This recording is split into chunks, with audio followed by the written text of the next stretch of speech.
All right, GM, and good afternoon to those of you in the United States. We are officially starting our first afternoon live stream here. We've got the fantastic entire dream team coming from the Flywheel DeFi uh, out of the Frax ecosystem.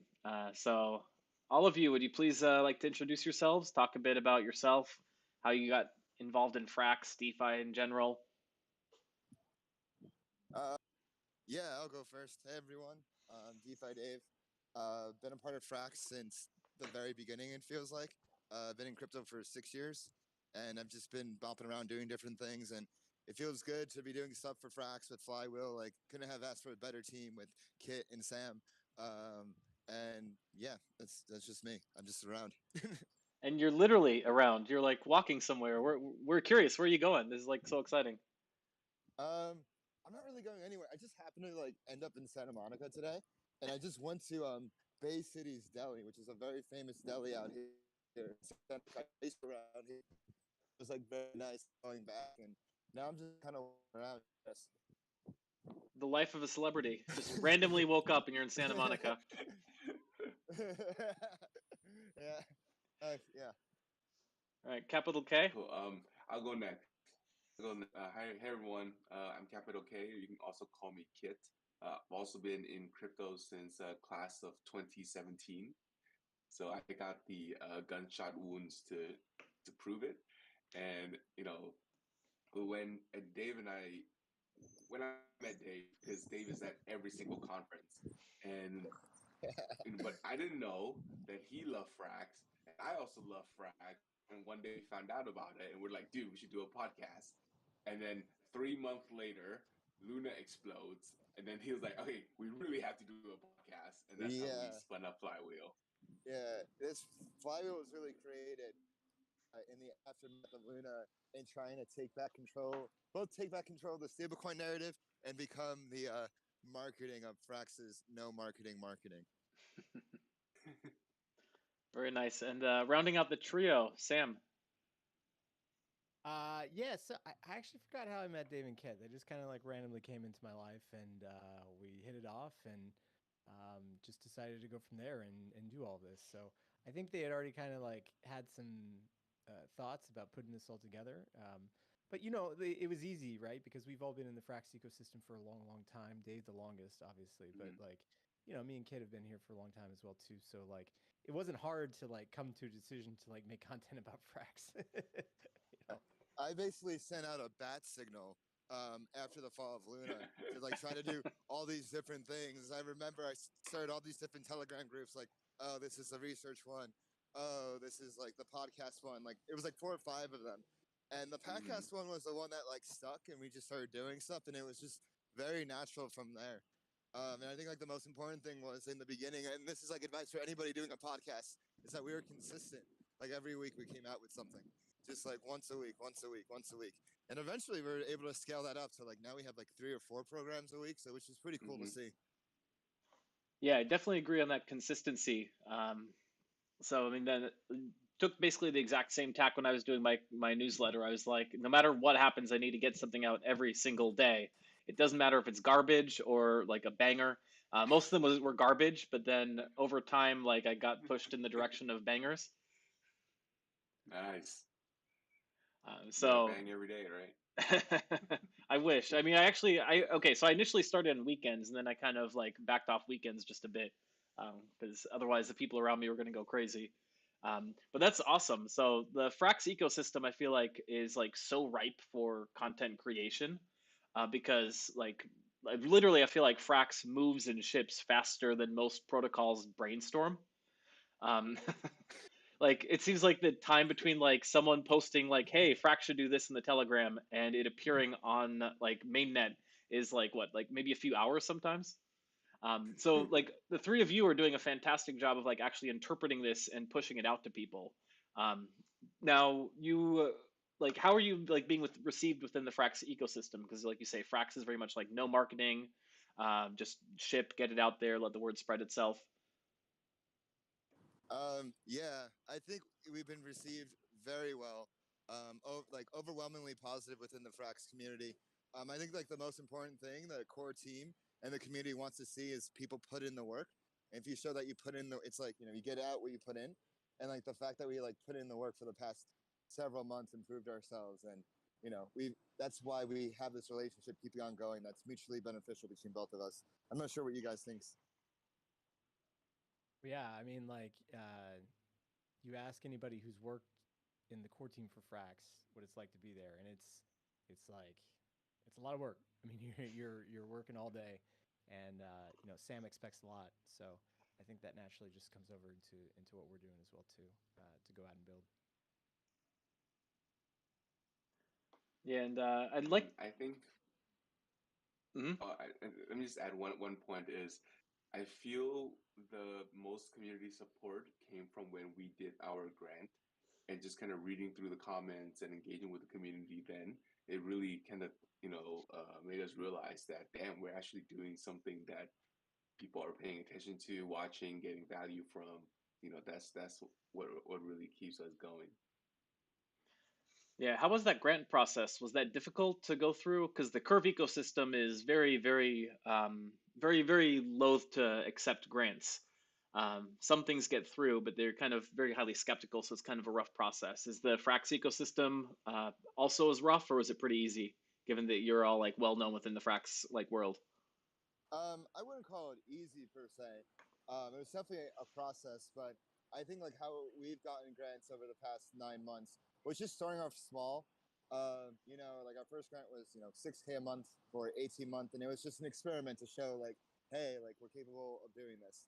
And then once we like proved ourselves those 3 months, we applied for a 6 month grant, and then after that, after we proved ourselves, the year-long grant that we just got approved for in February. And I think the biggest thing I learned is basically lining out your deliverables and lining out like what tangibly are you going to do in your proposal. Like for example, we're going to do like X amount of episodes and it costs this much, and like, oh, we're going to host this amount of events, it's going to cost this much, and oh, we're going to create merch. It's like we're so as long as you say make your case and say what you're exactly going to do in a tangible, measurable way with grants.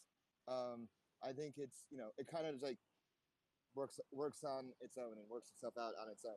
It's just really all about like proving your case, and if you're confident in yourself and stand your ground and make your case, then it's pretty good. Like we had like a few comments here and there, but I think if you talk to anybody in the Frax community, like we have been like an overwhelmingly positive value add to it, because while the team is not shipping, we're out hunting for them. We're like their hype man, basically.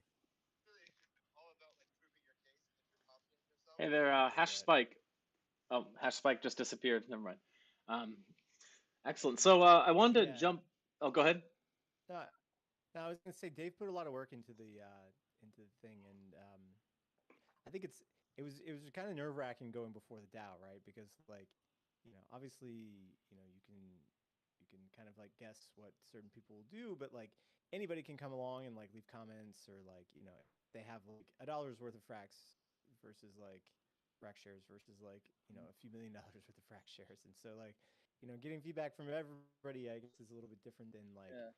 if you were getting a grant or something from one place, right, where there's like a body of like three people doing it, right? So, Yeah, and the more money you ask for, the more, and like rightfully so, the more you get scrutinized. It's like, okay, you want $215,000. Okay, like why have you earned this? Why do you deserve this? So it's like like the more that you ask for, like the more you have to stand your ground. And to be honest, like I have to say, like the Frax core team does a really good job of taking all answers and all concerns of the community like very, very well, and very and really to heart. Like for example, in the comments we had people saying like, oh, like why don't you just have, instead of like you know just everything at once, like why don't you do a llama pay, or like, oh, like why don't you have like you spread out the payments like over like certain milestones. So like we worked out something in between. So even though like you might not have the most voting power in the Frax community, like I feel like every voice in the Frax community matters, especially if they're like active in the community, which I think is like quite special. yeah, I would agree with that. Yeah. Right on. And with the amounts you were talking about is not actually that much given the size of your operation at this point. Like, are you eating ramen? Like, how are you affording to live while you're flying Yeah. around to Santa Monica and? Well, I like live here. Well, I kind of like live I'm temporarily staying here. Like I would say Frax, to be honest, like the grant covers about 60-70% of our costs. And then it's tricky with the grant because I know how, you know, like frugal and like efficient the Frax core team is. And so I don't want to ask for like too much. And you know, like I'm saying, like I said earlier, like it's all about scaling up with the grant, scaling up the grant. So I would say the grant covers 60-70% of our costs, and then other 30-40% is, you know, we're subsidized by PIF Labs, which is a venture studio that is based. I call it the consensus of Frax. I help found it, and we help fund projects within the Frax ecosystem, incubate them. So one of the more well-known ones is Pitch Money, you know, which, you know, they did their own version of a voting system and a little bit of alpha. They have something coming out very exciting very soon, but I won't say anything else. But yeah, Oh, come so on, Alpha. We want Alpha. no, I can't say. I can't say. But Oh basically, man. like, you know, in the same way that consensus, you know, was a cheer, like was there early on in the Ethereum ecosystem, funding projects and everything. Like Piff Labs is basically doing the same thing with Frax, and so they have Pitch, you know, and then they have us, which is, you know, the media arm of the Frax ecosystem. So you know they've been behind us, supporting us. My goal is to be, you know, fully self sufficient going into 2023, and I think we can get there through various initiatives, whether it's, you know, scaling up the grants or whether it's, you know, other activities that I'm like currently working on in the pipeline. Um, you know, it's like it's whole. It's like you don't want to like just zoom up and like ask for like a huge number if you have nothing to back it. So you know, I try to be with these grants and everything. I try to be as reasonable and scaling up as possible, but be mindful of the cost of everything. Cool. Well, shall we dive into the first article I wanted to talk about, which was the talk that Sam gave in Denver about stablecoin Mhm. maximalism, which I thought was a Yeah. really, really great turn of phrase. So I'm popping it up on the screen for anyone who hasn't read it yet. But correct me if I'm getting this wrong, but basically his concept is that any DeFi platform is inevitably going to evolve into having to either issue its own stablecoin or be so highly dependent on stablecoin that they might as well issue their own. Is that like the fair way of putting it? Yeah, exactly. All roads lead to a stablecoin because you want to capture the most market share for your product. You're inevitably going to launch a stablecoin, and we've seen that play out. Whether it was with like, you know, CRV, USD coming out, Go coming out, all these different projects coming out with stablecoin. You know, I expect there to be thousands, if not tens of thousands, of stablecoins in the future, and you know, they're all going to need liquidity somewhere, and they all need some place to go. Which I mean, certainly as a curve person, I'm pretty happy to hear about that.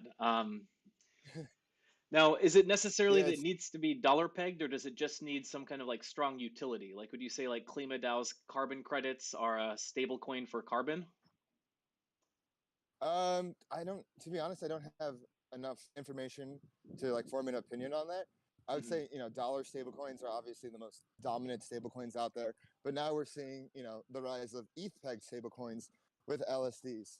And so, you know, whatever stablecoins have the most utility at the moment, and in this moment, it's dollar pegged stablecoins. Like you know, you see people coalesce around that. Right. So that's Yeah, mostly just a symptom of dollars, right? Go ahead. Mhm. no, I think it really can be anything, right? It's where you have a reference asset, and then like Sam talks about it in his talk, you know, you have the the monetary premium, which is how people are using it inside the system, and then you have the what was the other part called, Dave, with the intro part? You have the monetary. So you know the parts of stablecoin maximalism. The two prongs of it are the risk free rate or closest thing to the risk free rate, and the swap facility. And and so for payment stablecoins, the risk free rate would be, you know, treasury bills or an FMA account, and the swap facility would be cash. Mhm. Yeah. So I mean, it doesn't always have to be positive, right? So for like gold, because there's like custody and stuff, you're gonna have like a negative rate to pay for that custody stuff, right? But for like other things like ETH or dollars or something, there'll be a positive rate since it has some sort of inflation into it, right? Mm-hmm. Um, Yeah, and I just want to add with stablecoin maximalism, it's basically if you chunk up and abstract away the big concept of the DeFi treaty last year, it was like, oh, every stablecoin is going to have a lending facility, a swap facility, and the stablecoin itself. The stablecoin maximalism is basically taking that concept and abstracting it away. It's like, wait, like everything built into a stablecoin, not just these individual, primitives. So in the future, you could definitely see like GMX coming out with their own stablecoin, or other derivatives protocols. Like it all leads to stablecoins and on. Which Right. means it all leads to curve at the end of the day. Well, not so bad for us over in Curve World. Now, Sam's thesis is very much also that like Frax is just in the business of building infrastructure for stablecoins. So, like all the pieces you mentioned, like the ability to swap, lend, bridge, those are all just the features that users of stablecoins demand. So, is there any like concept that Frax is just going to start like open sourcing this infrastructure so anyone can launch their own um, stablecoin using Frax and just have all the pieces ready to roll? I mean, it's already out there, right? So, I mean, the Frax ETH contracts are live. They're open source, and Mhm. like anybody could take them if they wanted to. So, I'm sure we're going to see an explosion of like stable coins over the next couple of years, where like look, at the end of the day, like you just assume that like ETH is the most competitive market right now, so that's where all the money's going. But at some point, somebody has to come along and LSD everything, right? And I'm guessing that's all going to flow into Curve as well too. So I like again, like I don't mean to be some like Curve maximalist here, but the, for if the Frax ETH model is works right on something other than ETH, and it can be replicated outside of just Ethereum, or sorry, just outside of Ethereum based assets. So for like staked ETH, then that means that like all those assets that get created with the Frax ETH model are going to come into Curve, because like Curve is the base layer of where all that liquidity is going to sit, and it's kind of like the natural process of funds flowing into those LSDs will be coming through Curve, right? Yeah, I feel like the more I go on the stablecoin journey, the more I just get bullish curve. To be honest, and I don't even like. I wasn't going in with that intent. It was more just learning and my own conclusions. And I see Frax as the ultimate power user of curve, and like one of the first to recognize the magic of curve and convex. And there's a reason why protocols are in their place today. Yeah, and I've come around actually in the past year as well too to Curve. Maybe not even that. Maybe 6 months, because I was always skeptical, and but at the end of the day, like with Uniswap always preferences, especially with Uniswap v3, they're always preferencing the takers, right? It's not an LP friendly protocol, right? Because all the supposedly toxic flow stuff, like who was it? Was it who did we have? So we had a I know, Arrakis on no. Before Arrakis, I think one of the guys. reserve. We had reserve on. No. Even before that, the DeFi first guy to talk about, DeFi DeFi Cheetah. Cheetah. DeFi Cheetah made the Yeah. great point that like you look at Uniswap and something like 80% of all the volume on Uniswap is toxic. Mhm. You look at Curve and only something like like 15 to 20% of all that volume is toxic. So it's much better for LP. Like as an LP, it just makes more sense for me to enter into Curve versus having to battle out in the highly competitive market that is Uniswap I V3. mean, So it depends on your intention, as we talked about with the Arrakis. exactly, I think yeah. with the two, it's like we don't really have the proper linguistics evolved to describe all the activities that are done in DeFi or on AMMs like Uniswap V3. So someone may want toxic flow on purpose, and so is it healthy flow then? Like, oh, maybe they're just filling a limit order and they just want to like stack up the fees. So I think that terminology will come naturally over time, as these protocols evolve and get more mature, because everything's just still so new. Like it took 2 years for people to build on Uniswap V3 because they have back test everything. But now Uniswap V3 is getting to a point where you're going to have more sustainable strategies for market making and whatnot. And I actually do think that Curve and Uniswap can exist in this mutually beneficial manner, this co-habitual manner, where, for example, with like Arrakis needs to like put inventory somewhere and it's not doing anything to hell, they can just go put it into Curve V2 or somewhere else along those lines. So it's not necessarily competitive, and I definitely like am one to like go behind the positive sum bandwagon because it's still it's early with DeFi, and there's so much opportunity to work together rather than compete and bring each other down. Yeah, And it's not. Look, it's not about bringing anything down. I think like Dave got to the heart of it, where like, you know, if you have a large amount of inventory, it's probably best to be most efficient in the swaps that you want to provide. Like, sure, Uniswap can provide it, but all of that excess inventory that you have that doesn't need to go to Uniswap can just go into Curve, right, and provide on like a much wider range. So Uniswap allows you to be super efficient. Curve allows you to essentially like park assets in one place and then compete, take part in the competition at Curve, right, which is a different game. Yeah. And curve cap, I just want to answer your question. I feel like right now Frax isn't in the stablecoin infrastructure business, it's in the liquidity business. And so when all these new stablecoins come online, Frax BP is the number one place to go. In terms of like stablecoin infrastructure, we just had on the reserve guys this week.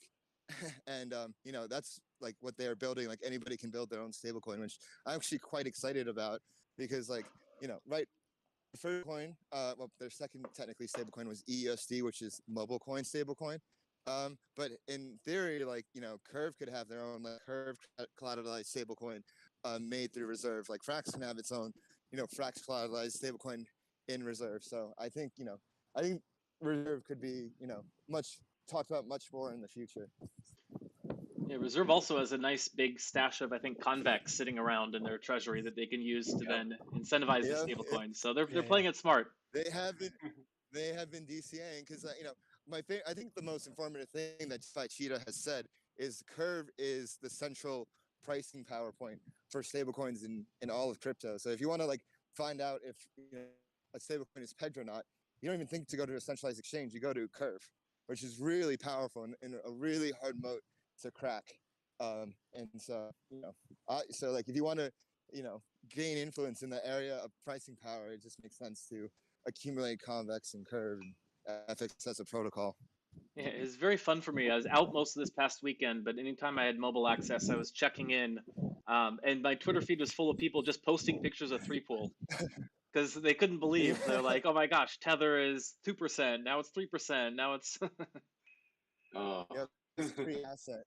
Yeah, my heart stopped a couple times this weekend or last weekend. all of us, yeah. Yeah, it was all over last weekend.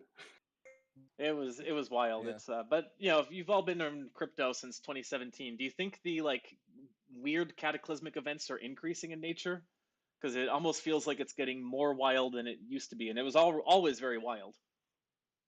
I think so for sure because there's so much more eyes and intention and activity in the space than there was, before DeFi Summer. I really consider DeFi Summer to be like the real catalyst, turning point for just the on-chain world as a whole. Because once DeFi Summer came, that was the first time people were just regularly doing activities on chain. I mean, people were doing activity on chain before that, of course, but it didn't become a daily part of like people's lives. Whether it was like whether it started off aping into food farms or trading NFTs or doing DAOs, like we see this like little, our on-chain world get bigger and bigger. Yeah, 100%. And one of the Yeah, interesting so things. you like look at Oh, oh, sorry, please, please. yeah, I was just saying, like we published in our newsletter today for This Week in Frax, like there's like 5 major events so far in crypto land, like Mt. Gox, Black Thursday, March 2020, Terra Luna, USDC Bank Run, and potentially, yeah, like that's all part of like FTX, Terra Luna, it's all kind of wrapped together.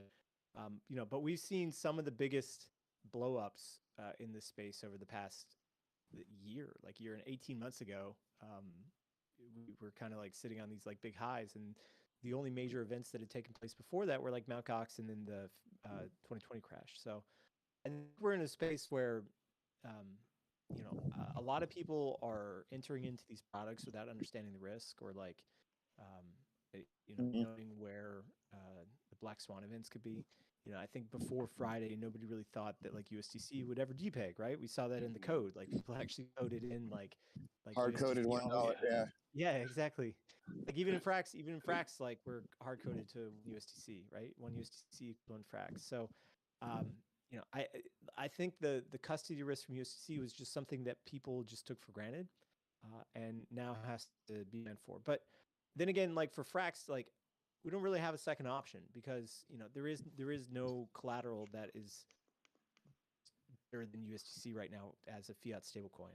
And while there may be others like Paxos or something else, they don't exist in size and liquidity that would be needed to facilitate what Frax needs to do across the entire DeFi space. So, at this moment, there's just USDC has its defects, but there just is no replacement. I for wouldn't it. call it defects. Maybe it's just more, the different risk profile as we were all discovered this last weekend.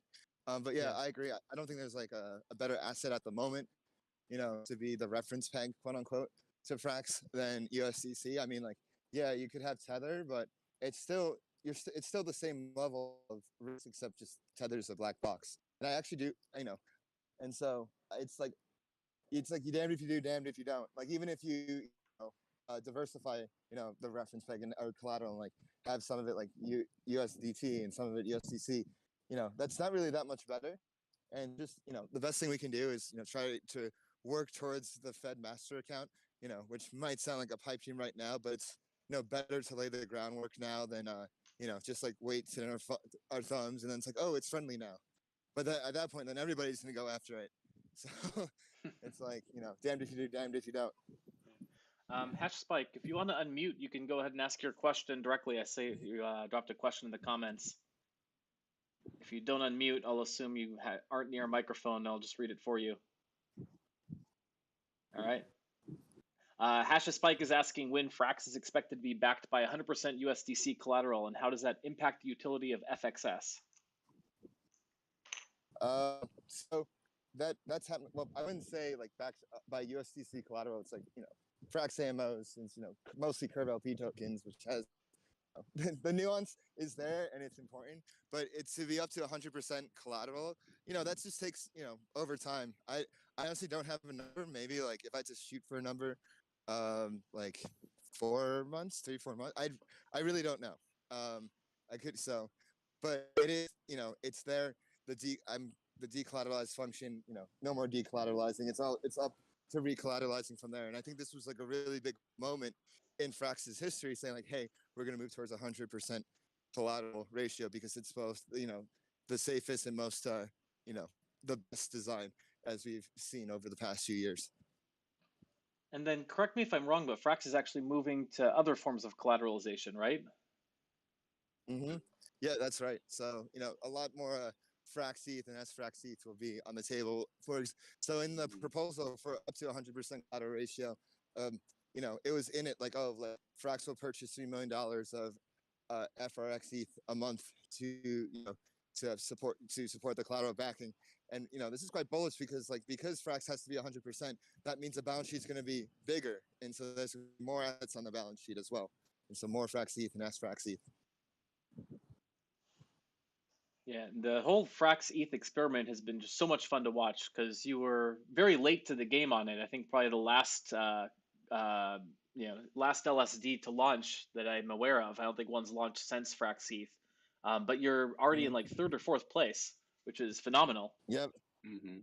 Yeah, that just goes back to what we were saying before with stablecoin maximalism. It all leads back to stablecoins. And Frax as a protocol, they build stablecoins. They build the best stablecoins in all DeFi and beyond. Yeah, I don't think there's a lot of doubt about that. So what is your take then? Let's go ahead and shift gears a little bit. You're talking a bit about the Fed master account. Like, what's the likelihood that goes through in the next 5 years? Is that like the time frame we should be looking at? 5 years? I think it'll be sooner, to be honest. I think there's already legislation out there, like the Stablecoin Trust Act, which I've written about, that outlines exactly how a stablecoin would get a Fed master account. And it says in the legislation that non-depository institutions can apply for these stablecoin licenses and issue stablecoins and apply for these Fed master accounts. It's just right now in this moment, the climate is very unfriendly, to say the least, towards crypto and stablecoins. But this Congress is only 2 years, and then there's an election year in 2024. In terms legislative wise, it's hard to see action being taken in the wake of FTX for crypto. I think if we reframe stablecoins as its own separate type of asset outside of crypto, then I see something coming out of the House and the House Finance Service Committee, which has a lot of crypto and stablecoin friendly politicians. It's just in terms of something passing within the next 5 years, I'm like very confident, and I would put it at like 95% that like something within the next 5 years. I would say more likely within the next 3 years, honest. Wow. So yeah. Yeah, because the interview you were doing with Sam in Denver, you basically said like it's like saying like I'm in charge of transportation. It's like, well, does that mean like an ox cart? Does that mean an airplane? Like those are very different things. They need very different types of regulation, and it makes no Exactly. sense to try and like regulate cryptocurrency because Bitcoin is very different from Ethereum. Ethereum has a million different pockets within it. Like NFTs are completely different than DeFi. Um, Yeah. Now, and for Yeah. those This of is oh yeah. yeah, and for I was those of gonna you say listening, like Dave knows what he's talking about because it used to be a hill turn. I was an intern in Congress for like a taste of Capitol Hill, but on top, I just I stuff. I'm just to be honest, I'm just naturally curious and interested in this stuff. And just like the conclusion I came in my stablecoin regulation speech was stablecoins are not cryptocurrencies. They're not banks. They're just a completely novel form of money that requires their own rules, regulations, distinctions, and definitions. So Jaeger Mario is asking, is it a honeypot that's going to I use love to that name. surprise? Yeah. Honeypot that's going to be used to surprise require KYC.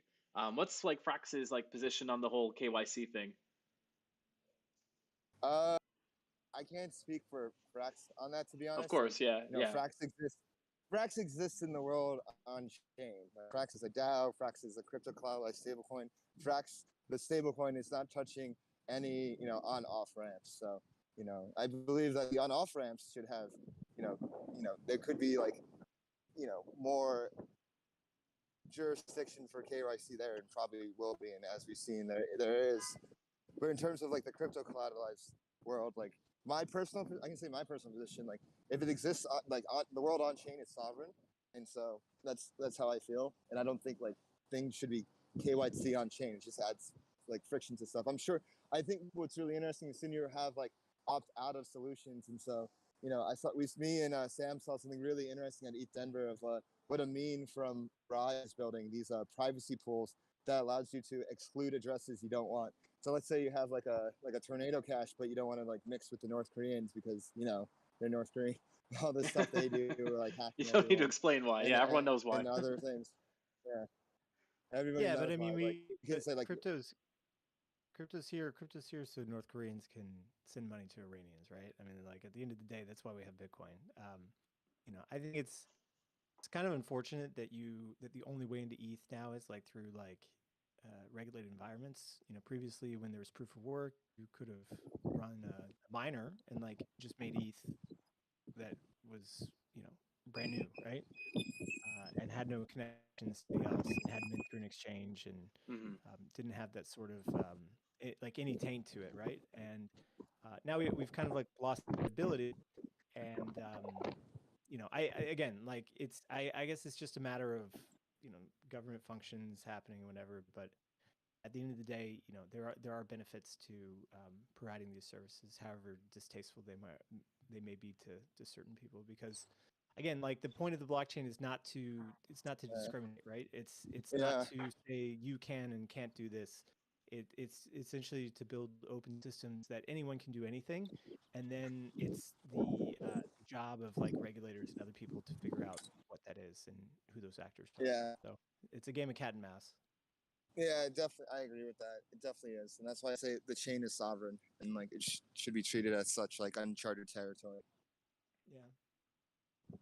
Yeah, and in that conversation you had with Sam, you also talked a bit about how governance is in fact evolving a little bit, um, in terms of I think it was the idea is that people can make proposals is the most that they can do, but still going to require like a decentralized board of governors to sign off on those proposals. So if something happened where Yeah, like Sam's in there in DC applying for a master account and they say, haha, got you, put a gun to his head and say like you have to drain all the fracks, like all he could do is submit a proposal, and the governors would probably be like, "What's going on? Like, blink twice if you're okay." Yeah, yeah, no, it's really promising, and I'm pretty happy that Frax is going towards focusing on on-chain governance, and we should see something out on that front hopefully in like 2 to 3 months. And I think it's like a very unique like quote unquote optimistic system where there, like you said, there's a board of governors, and Frax can still act like fast and like make decisions, but at the same time, there's like now this like on-chain check, which I think it makes all parties happy in this regard. I'm excited to marinate on the idea, how Frax on-chain governance works further, because that was the first time I heard that idea. And personally, for me, it takes like a few times of hearing something for me to like explain it properly. So excited to see like how it evolves, but I expect something like very soon. Yeah, because I mean, I'm a decentralization maximalist myself. I think these things should be done Yeah. by DAOs and on chain. But I think the flip side of it that a lot of decentralization advocates don't realize is how tough it is to navigate the world It's of on hard. chain politics, right? Like you can have all these like procedures in place to be like, oh, we require like a 80% multi-signature, and then realistically, what happens is one or two people just stop signing, and your project's dead in the water, like because they just Yeah. disappeared or they like lost their keys or who Look what knows happened what.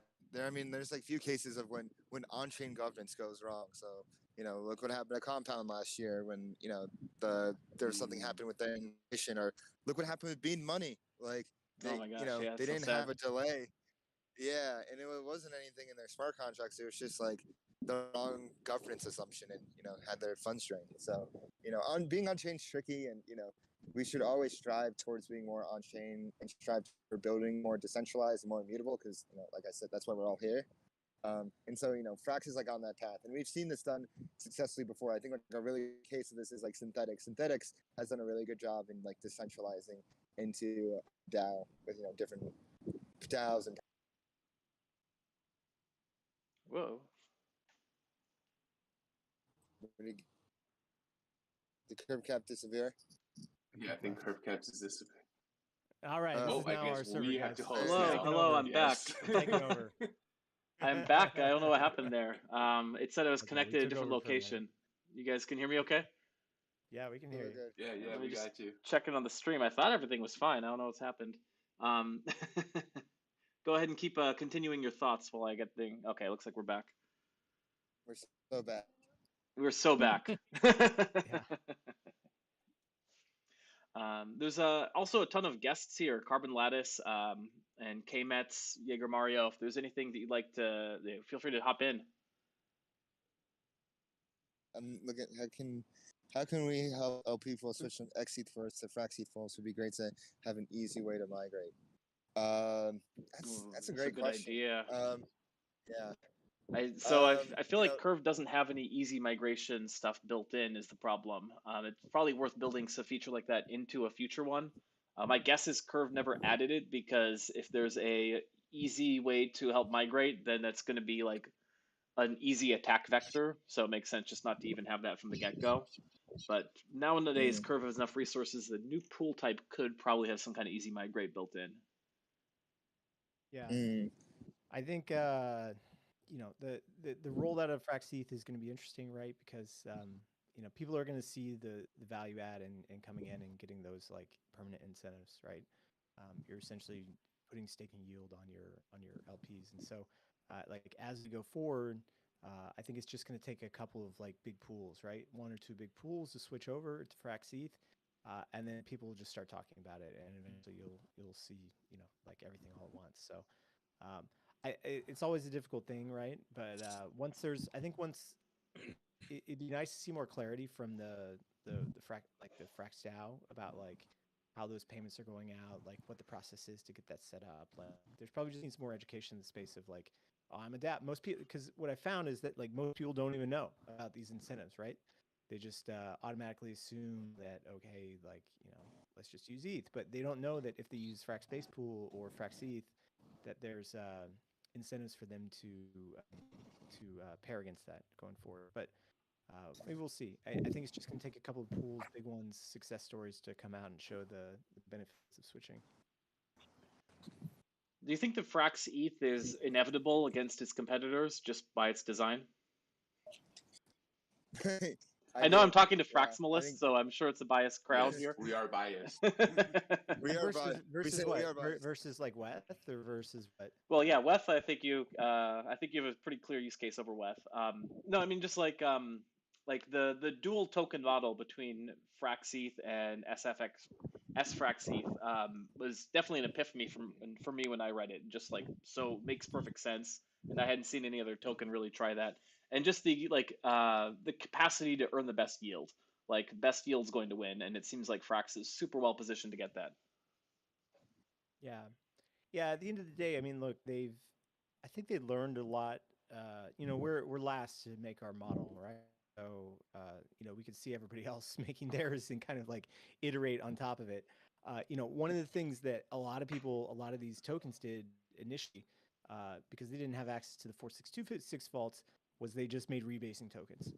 And rebasing tokens are like easy to code out. There's a simple design for it, and it's relatively simple to create those tokens. But it really sucks for DeFi. You can't integrate it anywhere. You have to wrap it, and then you get run into your own issues of like, okay, we've wrapped it, but now you have this like floating exchange rate that constantly has to be like ARB'd back and forth. Specifically for like the steth, the wrap steth ETH pool, right? But in our case, like Frax ETH, one Frax ETH should always equal one ETH. And so when you look at how the pool compositions can be done, especially in a place like Curve, right, where like your A values are going to directly impact the slippage that you're going to have in these pools, like we can create a Frax ETH where that A value is going to contribute to much tighter execution versus like a wrapped rebasing token where the A values are going to be much looser in how it's set up. Fraxeed superior model. Yeah, exactly. And then also in Uniswap as well too, where like Uniswap we have stuff like the Bunny pools where Bunny can create like a 2-tick wide or like a 3-tick wide Frax ETH pool that covers, like majority of all the volume that people are going to, or majority of all the Well, places that you're for going to the want to trade. Yeah. yeah, for the most part. Yeah, for the most part. Like, sure, it could depeg, we could go way off, but like for like actual day-to-day operations when we're at the peg, like that 3-tick wide pool is going to do most of what you need it to do. K-Mets, I noticed you have your mic off. I feel like you're right on the cusp of saying something. You want to pop in with a question here, K-Mets? Nope. K-Mets just enjoying the show. All right. Oh yeah, I have like CurveCap. I have a question for you actually. See if I can take it. Okay, so Frax has essentially had a monopoly on the bribing ecosystem for over a year, 18 months, right? Mm-hmm. With Luna dropping out, I was just looking at John Galt's Twitter page today. He essentially said that there's only about $1 million worth of bribes from everybody else other than Frax going out in this next session, and that's not that much, right? So like, how does the bribe space? How do you think the bribe space is going to evolve over the next towards the end of the year and into the next one? Like, is Frax going to remain a monopoly in Curve, or do you see other competitors come along to compete in the Curve ecosystem? Yeah, it's a really good question. And I kind of get this question a lot of also like, is Frax too powerful, right? Because Frax has such a almost like monopoly over the Curve ecosystem. So people are always saying like, where does Frax end and Curve begin? Like, it's kind of tough to say now. But I think that like the way I've been viewing it is just that we've been in this like horrendous bear market. It's like what, over a year now, just been nothing but down, down, down, down, down, except for like the slight dip back upwards. But there's no liquidity flowing into DeFi. It's just like a slow trickle out. So this really is like a really rough time for people, for like competitors, just to like have money and like splash money around at a level that Frax can. Whereas Frax, as I see it, like Frax has kind of recognized that like it has this amazing competitive advantage.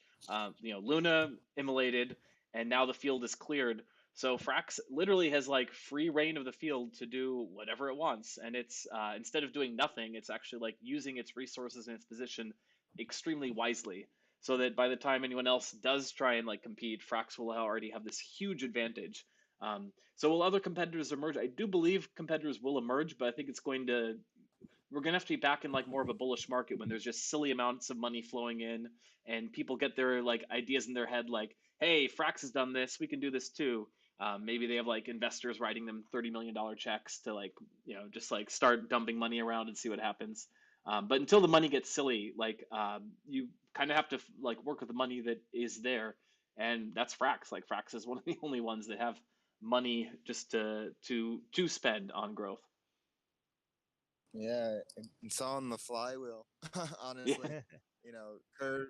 Yeah, curve bequeaths more curve, convex bequeaths more convex. And what they're incentivizing is liquidity, and like I said, Frax is in the liquidity business. So And Yeah, but what's it's still EV positive to bribe through Vodium, right? Like you put in yeah, $1 to Vodium, you get more than $1 back. Like I I don't that can't last understand how forever. more can't why not? I mean, well, when more people do bribe and get in, the bribes do dip below $1. But this idea that like you can actually make money off of bribes if you like launch a pool, provide all the liquidity yourself, and then bribe it, $1 bribes will get you $1.30 back or something. Yeah, exactly. So like uh the web market like in a rational Dave, you're it's kind of windy there. uh, In like a rational bribe market, you would stop bidding. You would stop bribing under $1 because then you could just market by curve and then distribute it to your pools, right? So it never really Mhm. should. that Maybe sounds it good to under curve, $1. guys. Yeah, yeah, By yeah. curve. But it never really should dip under $1 because then you have discounted. You can essentially go on the market and buy discounted curve versus like where the bribe incentives are. So I think it always should be like a little positive, maybe like 1 to 2. We get down to like 1 to 2%, but like it never really should dip underneath. The fun thing about being in DeFi is like you get FUD no matter what. So now it's the FUD of, oh my gosh, why is it positive? But then at the height of the bull market, it was like, why is this below $1? Like Convex can't survive. Now it can't survive because it's too efficient. It's right now $1.35 though, so like that is alpha for anyone who's out there. Like launch your own pool, bribe it, and you'll get money back. It's like a flywheel, do-it-yourself flywheel. Not financial advice though. Nothing in this has been financial advice. I don't know how it's got here. Nothing in here is financial advice. Probably added by a I don't third know how I party got here against my either. will. Yeah. I tried to leave and they pulled me back. They If I just pulled can me say back in. something, Hey, I think you're hitting on a key point, which is at the end, when you take this equation to the limit and curve emissions stop, then what happens, right? So when curve emissions dramatically dwindle and there's not enough emissions to support the bribing, or at least easy EV play, then what happens? Anybody got thoughts on that? it's a really interesting Yeah, so question. I actually Oh, please, let's hear Yeah, from the go ahead. guests. Go ahead, Kit. I modeled this out, and even though Curve said that it was going to be 300 years of emission, by I think year 15 or so, 85% of all of the total supply would have been emitted. So yeah, that would definitely be an issue for us to think about in 13 years of like after then what happened. But I feel like at that point in time, Curve would already be the de facto place for liquidity. Like liquidity at that point would be too sticky to would want to move, and liquidity begets liquidity, so it's almost exponential. So I feel like if Curve managed to stay on top for 13 years, we've pretty much won. Like there's just no The kind of way for liquidity someone to wars. come in and yeah, there's no more liquidity wars. There's just Curve, and you come to us, and you would just that's it. This is the only venue that you would want to have if you're a stable coin. So we Yeah, do and the have 13 volumes years and to the figure it volumes out. Yeah, and then the volumes would take over, right? Where like, I mean, it's the Bitcoin analogy where like, Bitcoin works and everybody says it's not going to work once the subsidies run out. But the assumption is like at that point when the subsidies no longer are enough to pay the miners what they need to pay, the transaction fees will take over. And that the assumption is that after 15 years, that Curve should have enough transaction fees to make up for whatever the emission deficiencies will be. And there's another Yeah, thing I think my thoughts mirror that a lot. yeah, I think there's Exactly. It's another all thing you based have on the to future. add into it too, which is like CurveUSD is probably going to reshape the structure of the AMM, as well as whatever additional like innovations Michael comes up with. He seems to come up with like one genius like DeFi changing innovation once or twice every couple of years. So like given Curve's massive pools of liquidity, it also has the capability of potentially building other infrastructure atop of it that can kind of reinforce this like ability to be like a great trading platform. But we'll see. We'll see. We'll see.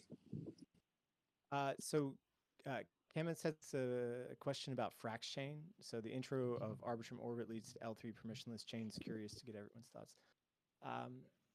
So I've been thinking about Frax chain. I mean, you like Dave and Kit, you can also comment on this as well too. And we don't know what's going on inside of Sam's head, but it would make sense. So coming back to the stablecoin maximalism thing, right? We talked about the swap facility, and then we talked about the risk-free rate that Sam talks about in his paper. An Frax chain would just be an extension of the swap facility to this place where, in theory, it should operate like what Signet or the Silvergate Exchange Network was operating, where you had like free instant settlement transactions of Frax from any party to any party, right? This way that like if you actually want to use Frax as like a payment coin, you can do so in a completely permissionless and free way. Now, the cost of that would be subsidized by the DAO, who would then be earning the yield on those collateral assets that are being used in Frax chain. So, in order, like you're essentially like swapping out, like so, to get free transaction payment stuff through Frax chain, you would be giving up the like the risk-free interest that Frax would be earning on its collateral outside of it. And so it kind of makes like a good trade-off.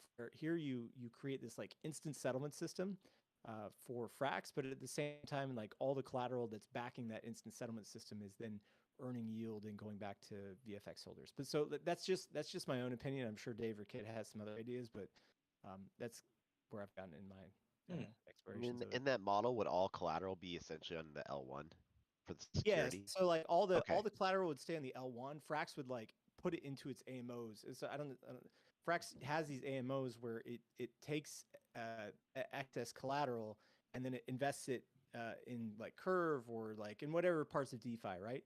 So you just have to assume that like we have this Frax chain which is not paying interest, is providing instant and free settlement. People use that as a utility, but the collateral that's backing it is then used to to be placed into different parts of DeFi that earns the yield that then goes back to the Frax shares holders. Got it. So it's the Frax Visa network essentially. Yeah, exactly. Yeah, yeah. And then Master the key Frax. point is that you can onboard or off ramp as necessary as you want onto this network, or Yeah, I yeah, guess. exactly. Okay. I think about it like more like Lightning, how Lightning Network, I right? was thinking that also. Yeah, Okay. Yeah, sure.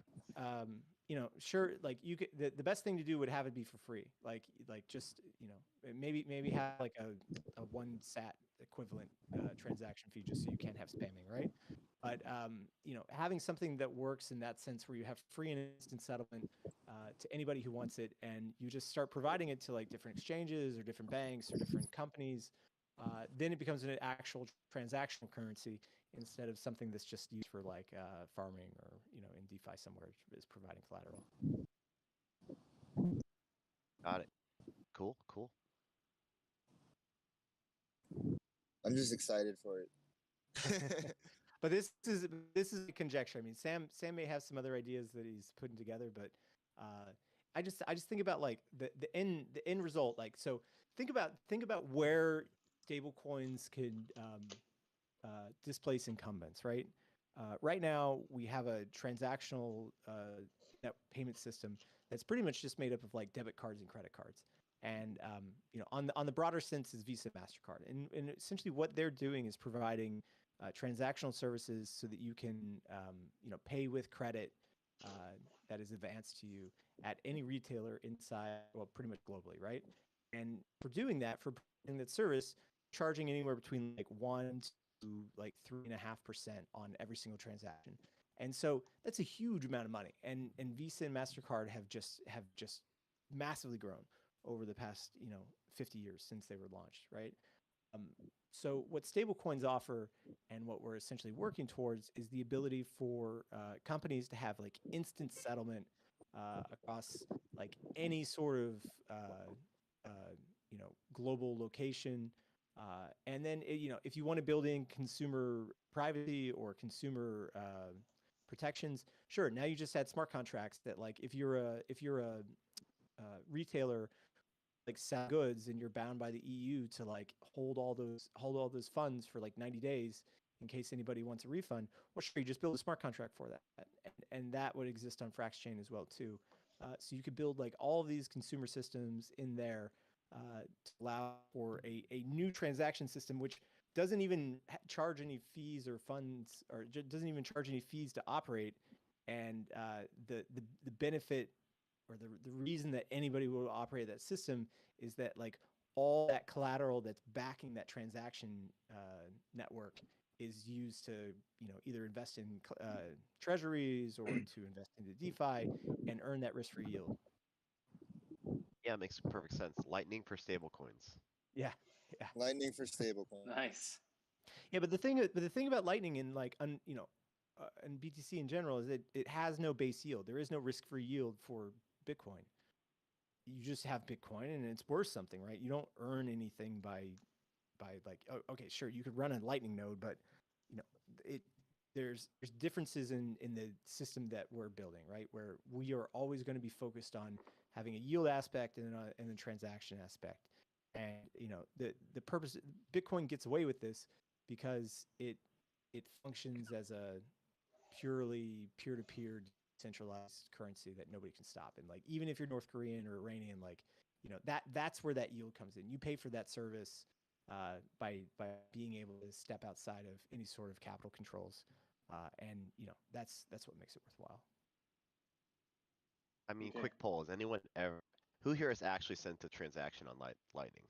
Oh, I have. It's Oh, really easy. Yeah, okay, it's in okay, Cash good. App. It's in Cash App. Cash App has Lightning transactions now. Okay, TIL. Yeah. But notice everyone else kept quiet. Well, look, I've look. Taro is coming for Lightning, right? And Taro is going to add stable coins to Lightning. Hopefully, I don't know. Maybe that changes things. Maybe people actually start using Lightning Network at that point. Because right now, the only reason that you would use Lightning is instant transfers of Bitcoin between exchanges, which is most of people use it for. It's not a like transactional currency. It's like a settlement currency that people use to go between exchanges quickly. Once stablecoins are added, and we've already had like initial discussions between the Lightning team and Frax about Frax being a part of Taro. It'd be great if Frax could become like the stablecoin of Taro, right? Because Frax could essentially inject, millions, if not hundreds of millions of dollars of liquidity into Taro, into these channels, so that anybody could transact with Frax across that network, and Yeah. and that would be super cool. I would really love that. I'm Yeah. pretty bullish on Lightning and what it can do for Bitcoin because I think people forget how much wealth is tied up in Bitcoin. But if all of a sudden Bitcoin started getting like stablecoin ecosystem, you could just see the amount of liquidity flowing into like a Bitcoin DeFi equaling Ethereum DeFi overnight and surpassing it really quickly. So I think there's a lot that could happen on Bitcoin. But I don't want to necessarily hijack this conversation too much. But just in case Dave's phone is dying, and he has to jump out in a second. Before he leaves, I want to quickly. It is dying. Lucky guess. I want to just get the opportunity to plug. Sam, I understand that you're working on a pretty interesting new project along with some of the other people here in this discussion. Can you talk a bit about LNN headline news? Well, that's your brain, baby, Garrett. I think. I know, but you're the guest, so I feel like I should have the guest be I'm the introducing it. guest. Okay. So a couple of weeks ago, Curve came to us and essentially said, like, "Oh, hey, I've got this idea. I've already like put it all together. What do you think of it?" And we thought it was great. And so, we at the Flywheel team are joining CurveCap to launch LNN, or I'm guessing it's Llama News Network. You know, We'll start with Llama unstated, News but Llama Network. News Network. We can always change it in the future if we need to. I like it though. Lightning News Network. But we're putting together some of the best analytical people in the space to capture the news and report it as we see it.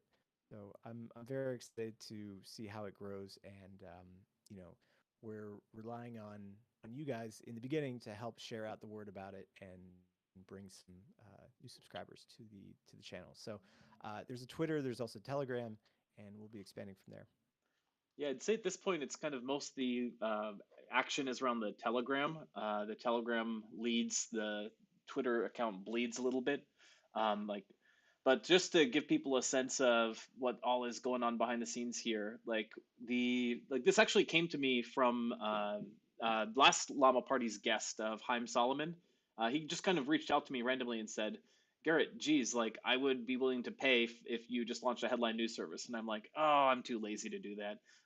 So then I started like talking with some people, including the most of the Frax team here. To be honest, I've been trying to message Capital K, but he's too busy for me. So I'm sliding into his DMs, and this is my Frax check to have him check the DMs because I want him helping out. But I got to talk with Dave at Denver about it. Got to talk with Sam shortly thereafter. We've been talking also with DeFi Advisor, Officer CIA, who's super active in the Telegram group. We've been talking with DeFi Cheetah, who was on Frax Flywheel a couple of weeks ago. I met with him in Hong Kong, and he was one of like the first people I talked to about this. Just a real all-star group of people. And everyone is basically like, so I'm trying to build out the tech side of it where we'd like just have a hopper where anyone can kind of dump news headlines in this hopper, and then all of us can proofread it, and then they get released pretty quickly. And then we're working on a tokenomics behind it too. So the concept that I've been trying to play with is like basically trying to like mix this question of how do we both like grow like the subscriber base who are paying, but also grow like the overall like footprint that the general account can have. So we're looking at a kind of like a feature where you like get like the headline news for free or like all of it, as well as maybe some special like chats and features for people who are like purchasing a subscription. And we're looking at the subscription being purchasable through an NFT, so maybe like NounsDAO style, like each day there's a number being auctioned. But to get that growth, we're looking at not just one auction per day, but maybe applying a growth rate so that on the first month, maybe there's one auction per day, month two auctions per day, month three, four auctions, etc. For as long as they keep selling, continue like amping up the number that get released. So we're gonna have some fun with it. If you're a tokenomics Chad or a news Chad interested in the project, please talk to me. We're still putting the team together. We've got like 10. We'd like to get maybe 10 more before we like kind of clamp it down and say like this is the A team. Let's make it happen. So that's my short pitch. LNN_headlines on Twitter and on Telegram. We have a Discord that's coming soon too. Soon TM. Soon TM, yeah. Yeah. What's funny is Sam, you're saying like this launched like by the time I talked to you like 2 weeks ago. No, like literally like I feel like we just started doing this like 2 days ago. It's like Yeah, but it takes some time to put together some stuff. I think the hardest thing in building one of these like content delivery systems is just understanding the best way to deliver content and having like a really strong brand behind it. So like when people see it, they know it's yours. And it's a hard thing to do because it's very competitive. But I think we have a very good understanding of publishing and what people are looking for. And I think the things that we're interested in are things that everybody else in the DeFi space is interested in. And maybe we can just shit post and meme our way to celebrity status. Yeah, it's funny you say that. This is kind of like a random aside that will only be of interest to content creators, but is playing a bit with the Twitter algorithm. And like people complain about it, but it's actually like a real thing where if you just post a meme, you get so much engagement in terms of like likes and views, especially if it's like a really good meme. Whereas like you can write like this like huge paragraph of a post and you'll get nothing. Twitter really does reward those images, but the thing is, it's super hollow. So you might get a million like people to like your meme, but you're not going to get any new followers. You're not going to get any new like engagement or like long term success from it. It's just like a flash in the pan. Whereas you build that like kind of like those like slow and steady, like I'm going to like post really thoughtful posts like DeFi Cheetah does, and like get people to like interact with it, and that actually does work over the long term to like build a following. So there's like all these like weird things about gaming the algorithm and all these like reasons that things are the way they are, right? Like Twitter is the way it is because it so rewards images over like content in a lot of ways. Yeah, yeah. I mean, like the visual content is always a pull. I mean, like look at what TikTok does, right? But all of us are boomers. Almost, wait, I'm not a boomer. We're like Gen X, right? I don't even know what I'm called. But we're all like born before TikTok came out, and so it's impossible for us to I feel like become content creators I'm there. millennial, but like younger millennial, not Gen Z. Like, but I kind of get them. I think a lot like the markers of that are like when you got an iPhone, like what social media you use, like that pretty much says the generation differences and stuff. Yeah, the iPhone is the big differentiator. I kind of think everything in terms of like uh, kids that grew up that understood what life was like before smartphones, and kids who grew up and never knew what life was like without a smartphone. And I think that's going to be the big generational divide as we go forward. Yeah, my battery's about to die, so Oh like no. I gotta hop off. But yeah, Curve Cap, I really appreciate it, guys. Really appreciate it. Love Curve Cap. Love the whole community. Let's do it again soon, and let's have you on soon to Flywheel Curve. Yeah, absolutely. Thanks so much for joining. And Thanks. yeah, everyone, yeah, Igor says happy St. Patty's Day. So Happy St. Pat. St. Patty's Day to my Irish brethren. All right, take care, everybody. Good to see you guys Yeah. too. Ciao. All right. So, Cap, Mm-hmm. I just have one last question. When is Curve USD coming? Soon, TM. Soon, soon, TM. So I think like the thing that I'm thinking about when I think okay. We all saw the Euler finance hack last week, which was absolutely Yes. brutal, right? Like I know some Yes. people. Yeah. Thankfully, I didn't have any money in Euler, but like I knew a lot of people who had money in Euler, and it's just like it's really sad when you hear people because Euler had like so many audits and so many like such a focus on security, and a lot of people trusted it because of that. And then they got this like devastating hack. Hopefully, they get some funds recovered. But when I see stuff like that, like I want Mitch to take 5 more years to find all the bugs before launching this, than I would have it launch, have it get to 1 billion in valuation, and have $1 billion in value disappear. Like it's so difficult to do this space and do it right.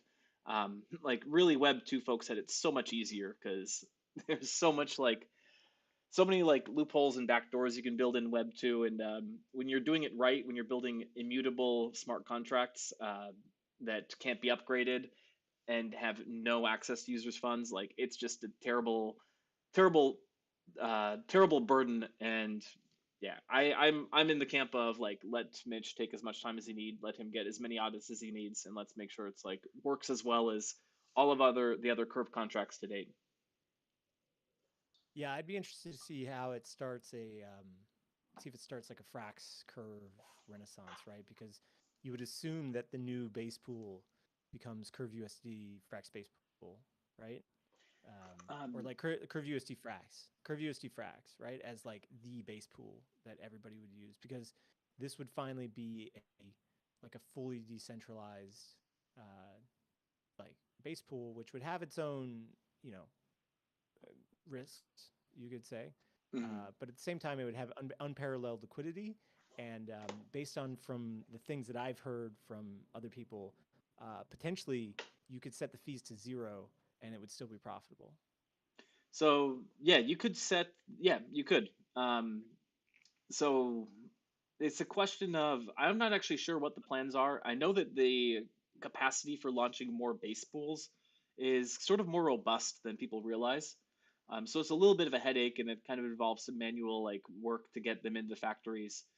But once you like of course like Frax USDC got launched and added to factories. I actually think that like there could be like a lot more people adding base pools of many interesting kinds.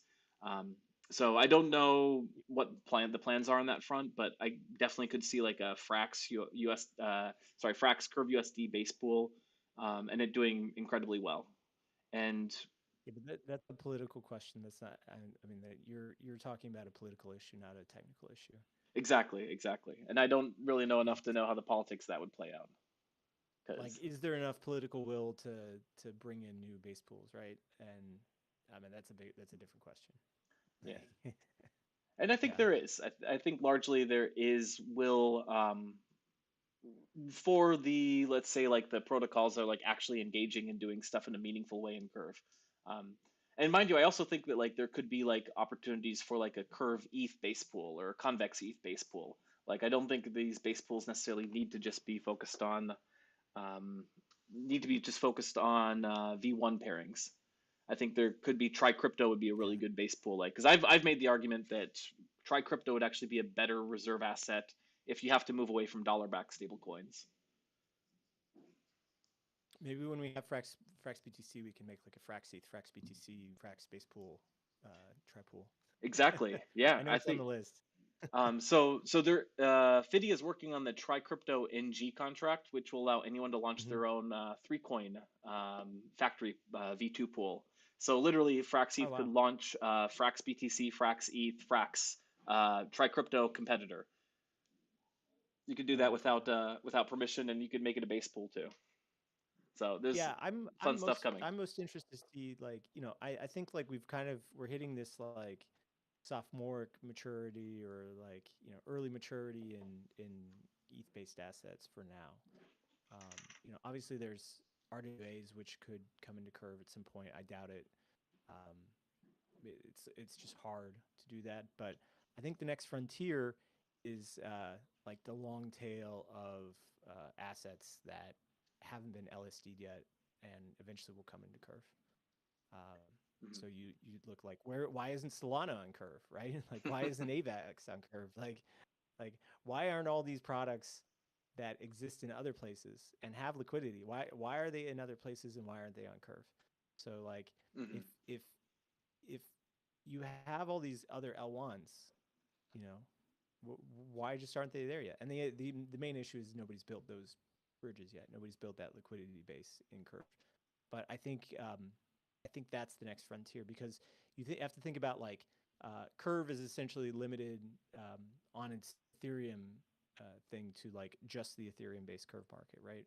I'm sure there's the Polygon market and Phantom market and other things, but the ETH one is always going to be the one that people go to and want to compete on.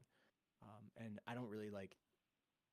I think the fractalization of liquidity um, is it's not great, but on ETH you're always going to have the best rates. You're going to have the kind of core functionality of the gauge system, and so it'll just always make sense to bring assets to the Ethereum side. And then like tinker around with like new strategies or like new assets on the the cheaper chains. So yeah, so I agree with that. maybe the next yeah.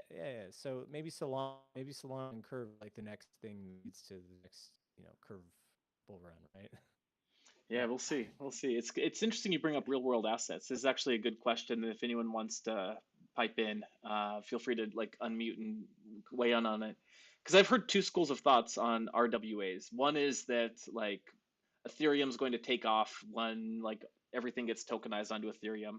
And then I've also heard the argument that says like we should not be focused on real world assets at all because they just end up becoming like whenever you start to bring in like real world assets and they exist in kind of like existing regulatory structure, it always invites regulators, it always invites all this hassle. And they argue that DeFi and Ethereum would be much better off if it built up its own completely parallel, completely siloed ecosystem.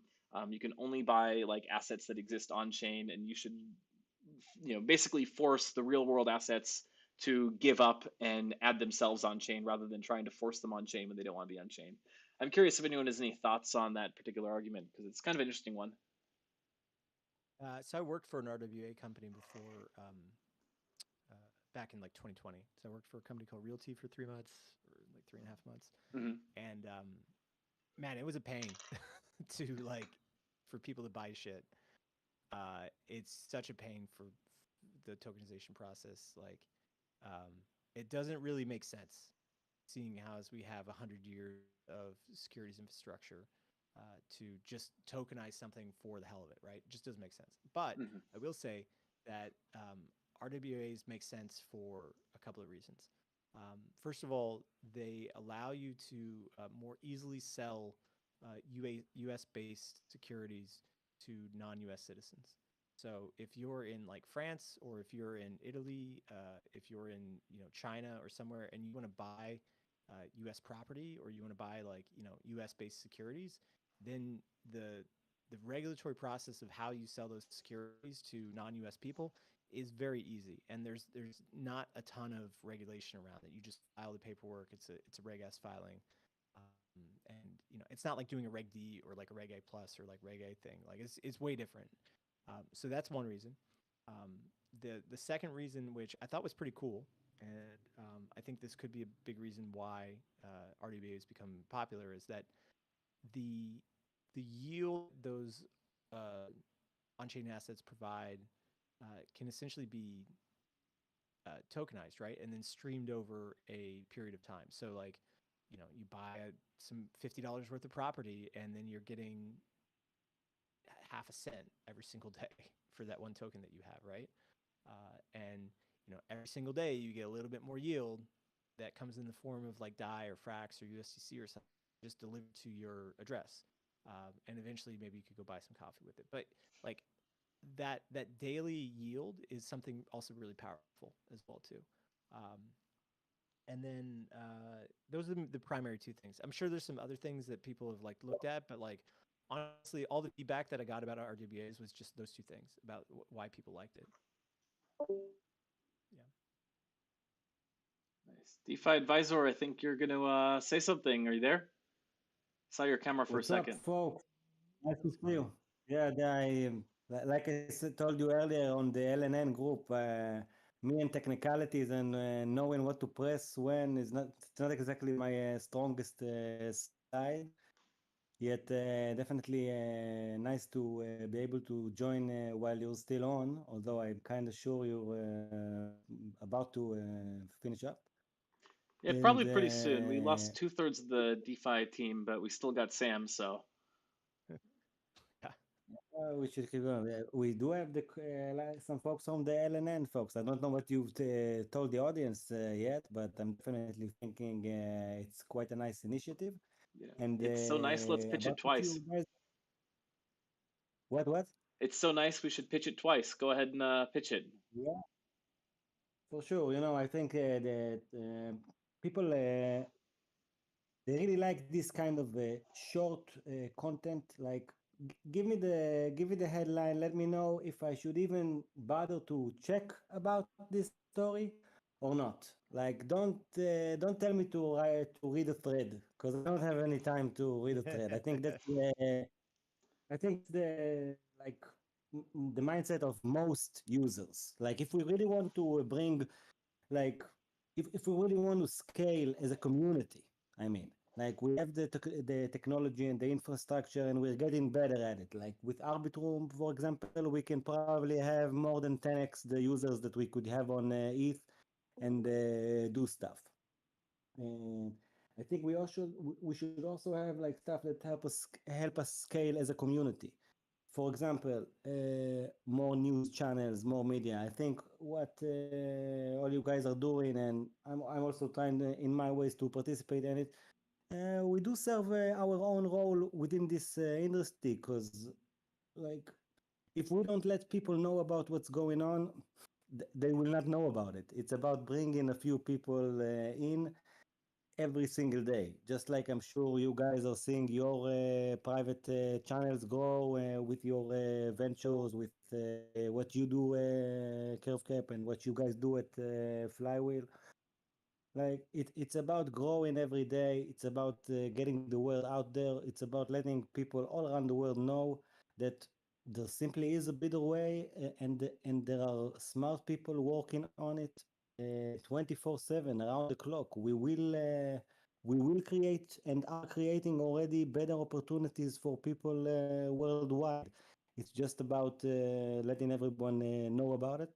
And about what you've told the RWA stuff, I think that i- the the biggest magnitude jump will be once that happens. Because like I remember hearing Raul Pal say back in the day when I was really a complete noob in DeFi, not just the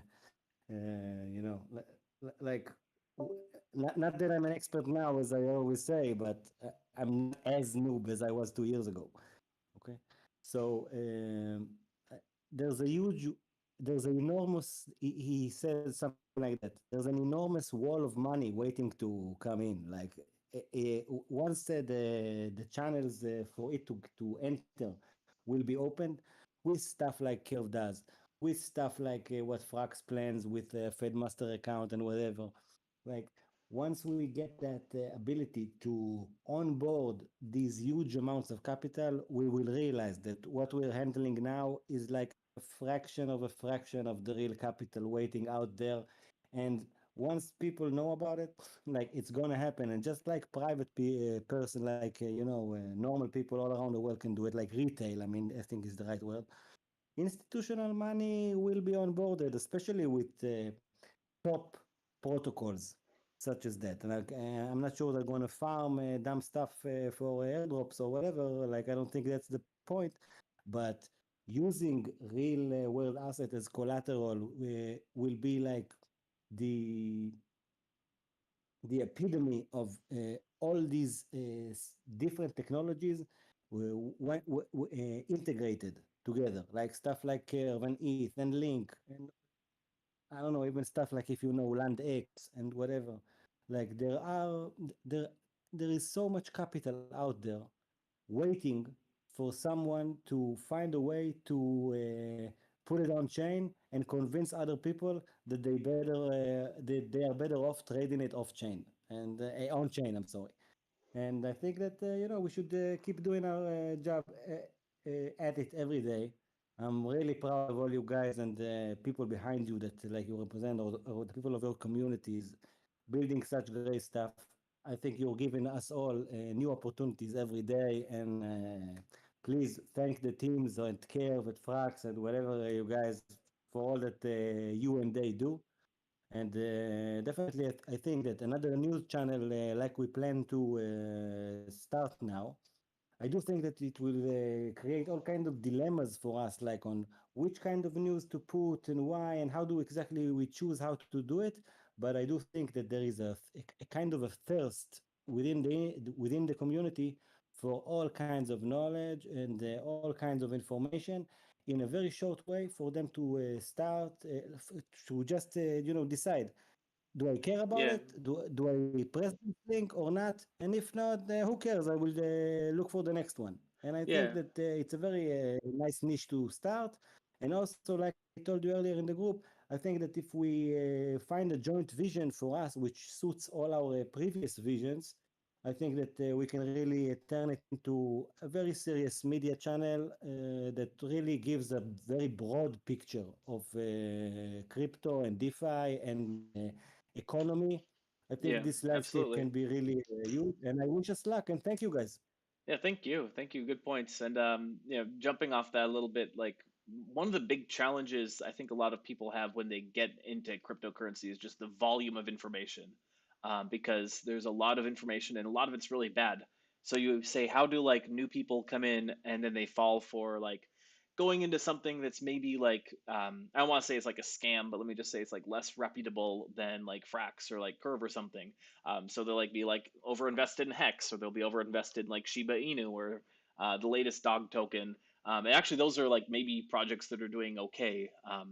There's like a lot of even worse projects, and I think that there's not a really good resource necessarily that's able to provide trusted content, but also kind of dig down into areas of the ecosystem like Frax and like Curve. So it's, if no one else is going to bring the masses to what we're doing, then it's kind of on us to step up and build those bridges. So maybe that's the real world asset we should focus on tokenizing, which is like actual real people, get them into DeFi. Definitely agree.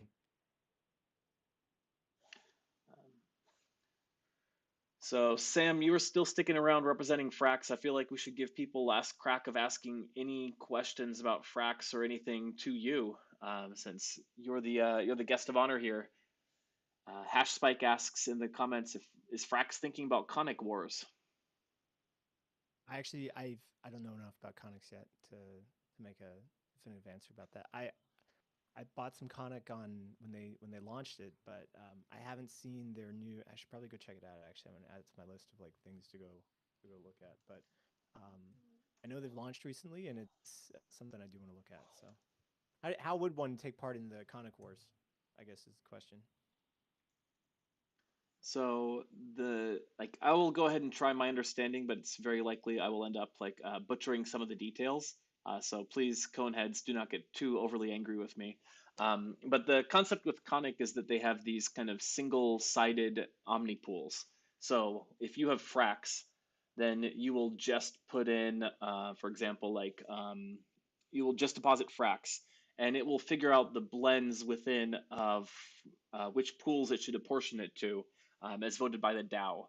So, like you can see here, there's 68 million USDC that's getting 15% APY, 9 million in DAI that's getting also about 15%, 16%, and then there's a Frax Omnipool. So when people deposit into Frax Omnipool, they're just depositing Frax, and within that, liquidity is being divvied up as the DAO see fits. So the way that one would participate in the Conic Wars, I would imagine, would be about purchasing Conic to try and direct liquidity. So the Frax pool obviously wouldn't be as much of an issue, but for example, you could imagine the USDC pool. You might want to push that towards like Frax USDC pools so that there's more volume within Frax stablecoins. Would be my rough take on it. Anyone want to jump in and yell at me because I got it wrong? It doesn't sound like it, but You always get it right, sir. Come on, you always say that, but you know you're right. well, I'm not. It's only recently I'm getting right about these things. So on it used to be way more profitable to stake Conic in ETH, like the CNC ETH pair. It was like at 180 for a while. So like, is that gone, or is it like what's happening with that? Good question. Let me check in and see. It's like 3% now. That's down to 3%. So it's probably. I think that they had like a pre-mine period. So my guess is it was tied up with that, but. It's still pretty good actually. Here, let me pop the screen on real quick. In fact, actually, yeah, if you have Conic, you should probably be looking at this pool here, because at the moment it is getting 67% Curve rewards, thanks to Curve's like banner week last week, I imagine, and then CNC on top of that, streaming is 30%. So so they just moved it in Curve itself. Yeah. Yeah, and then when you see those 15% rewards on Conic, most of that's coming from the Conic streaming, because they're incentivizing those pools with some Conic, and then they're also like you get a little bit from the like staking on Curve and Convex, but it's mostly because those are all dollar coin pools and they're in pretty safe pools. So of course it's not like much from the Curve yield because those are like just a few percentage. And in case anyone missed it, not financial advice, all that. Yeah, I know. I think it's just a tough choice. I mean, there's a couple of really good providers out there that have this like long-term growth potential. I'm also looking at Gearbox as well too. Our lobster friends are great, and they're really building some cool stuff over there. So I think it's a hard bargain, right? Yeah, you can't do everything, can you? No, You gotta no. pick and choose. What Yeah. particular alpha can you give us? Like you stuck around this long. Let's go ahead and reward anyone who's still here. Is there any alpha that you can provide as to where Frax is going or where you're going in life? Anything? Well, I talked about it in the stream actually a couple of times or Hmm. twice I think. So um, project that I'm working on is expanding the Frax model, Frax ETH model to like every other single L1 possible, and then bringing it to Curve. And I think that's Hmm. like curve domination theory, Hmm. curve maximum, right? So um, every L1 should have access to the Frax ETH model, and then every L1 should be purchasable in Curve. Is kind of my like overarching thesis about liquidity as things goes. As for Frax, um, there's some really interesting things that are happening with Frax BTC. It's coming. It's kind of like the last asset that is going to be added to the uh, Frax repository. So Frax is going to essentially like ossify with four assets, and that would be Frax. Its inflation-backed stablecoin called FPI. There'll be Frax ETH and then Frax BTC as well too. So, once those four are created, Frax essentially will start to build different things on top of the protocol that will support those assets. But I don't think Sam wants to move outside of that ecosystem there. So, we're coming to the point where the Frax team has already built a mature product, and so um, the level of innovation that is needed to like make it 10 better is going to be like less and less. But now we're going to get a lot of other third-party builders, like you said, with like Conic or Gearbox, or other people who are going to be integrating Frax kind of in their own protocols, which make it essentially doing what it's supposed to do, which is provide like liquidity as a service. Is there anything outside of Frax and Curve that you're finding exciting, or even within or without of cryptocurrency? Look, the only thing like I've the only thing that really interests me outside of like Frax and the Curve ecosystem is like and specifically on Tezos. Um, I really love the Tezos ecosystem. They only do one thing that's like art, and they do it really well. So it's worth checking out because if you love stuff like art block, a lot of great art on Tezos as well, and it's probably very undervalued comparatively to um, what's on ETH. So it's a great thing to check out. And I never would have gone to Tezos in the first place, except for I saw a couple of artists I like, and then I went over there, and they actually have a really, really, really good like ecosystem for growth. So the two places to go look are FX Hash, which is like a more democratic version of Artblocks. So if Artblocks is a curated gen art community, FX Hash is like open. Anybody can release a project. Some of the projects are, there's probably like 10 or 15 different projects coming out every single day. And you can come along and with just like one Tez, which is like $1, or maybe even like less than $1, you can mint some cool gen art projects. They have a really nice community there. Everybody's super friendly. Unlike some of the ETH in a community where it's kind of like distasteful, I find everybody there is like really like cool, and they don't have the same issues. Like it seems like everybody on Tezos is kind of like aligned on creator royalties. There's creator royalties questions about like take it to zero. So there's definitely cool stuff to check out. You can see that there's lots of projects to go mint, and there's a very, very healthy marketplace for stuff. So I think Tezos is going to have its day in the sun. And Tezos is the people that are like showing up at like Art Basel to to market there. So they're really going after like the fine art crowd. So there's FX Hash is the gen art place, and then Object, so OBJKT, like Object is kind of like regular in a marketplace. Excellent. Anything else you want to talk about or plug while we got you here, or should we call it a Friday? Probably it's a good Friday. Like everything else is just like um, I think we're hitting a point in the ecosystem where like everybody's just trying to replicate their own stuff on their own chains, and it's hard to talk about stuff outside of ETH at the moment. Maybe Arbitrum's doing some fun stuff because they have a token, but really like the core growth and future of cryptos on Ethereum. And I don't mean to be like an Ethereum maximalist about this. It's just how the market dynamics work, where it's the most competitive. There's the most money, the most liquidity, and people want to stay on ETH, and people want to invest into ETH as well too. So um, just stay here and build and figure out how to drive more competition to the curve wars, right? Because at the end of the day, like if if if curve succeeds in the long term, then it's going to generate a lot of fees for ETH. So you want it to succeed. Yeah, I mean, I think you said a bunch of things I agree with. Like I Ethereum maximalist over other chains and whatnot. But the thing that's like great is like what you were saying at the end. Like we like this has been like the most like collaborative community of people I've found. Like all these people, like in theory, a lot of these projects are in competition with each other. But underlying all that is like a sincere desire amongst everyone to like really help out, really pitch in, avoid hacks, like avoid scummy projects, and like really build something amazing here. So it's amazing that we've got so many people lined up, kind of pointing in the same direction. Yeah, yeah. Like the stuff Euler is like it's unfortunate. It's actually really unfortunate because I've been in that same position. I've been had a lending market hack, and it was really devastating.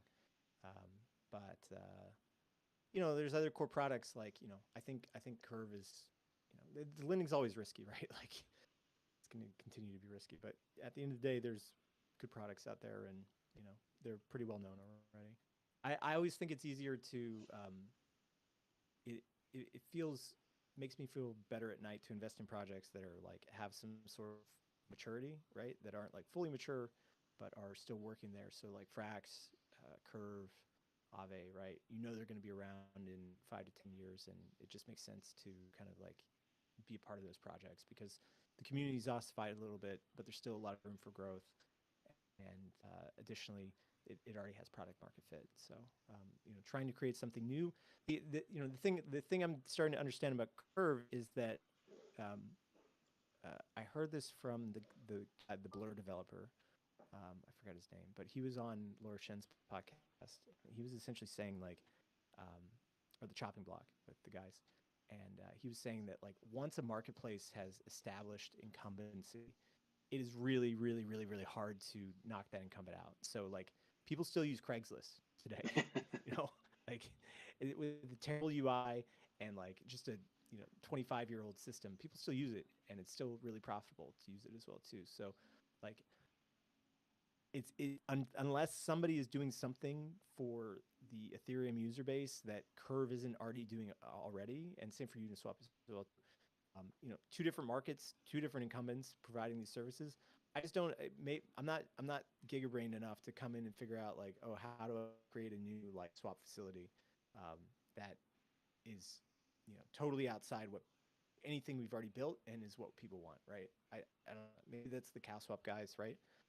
But at the end of the day, you still got to manage all that liquidity somewhere. So I think Curve is an incumbent at this point, and like Uniswap is an incumbent, and I'd even say that like Frax is an incumbent at this point, which means a lot. And outside of that, I'm not really sure what else on ETH you could call an incumbent because the lending markets are always, like it's the lending market. People can migrate their liquidity from one place to another. Maybe Aave, but it's hard to say.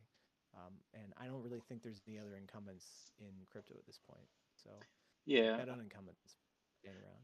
Yeah, I think when new things kind of emerge to be the like so like when new things emerge, it's because they found a new niche. So I feel like Uniswap started and it was like mostly for volatile pairs. Curve was able to kind of carve out a niche for itself because it was good at stablecoin pairs.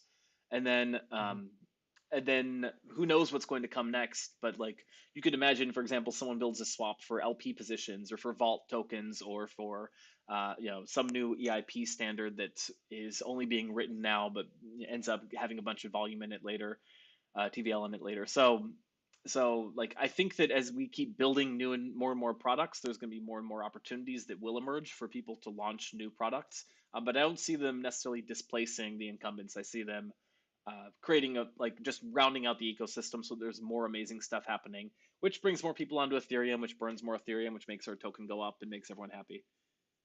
Yeah, exactly. So I think it's a good place to end it. It's Friday. We all got kids Yeah. and stuff to go do, and so let's go all have a beer and enjoy the weekend and touch grass, everyone. come back Monday and Thank you talk so much to for it. All joining. right, Give thank my you. best to Dave and Kay. Really will. appreciate it, and keep doing what you're doing. All right, thanks.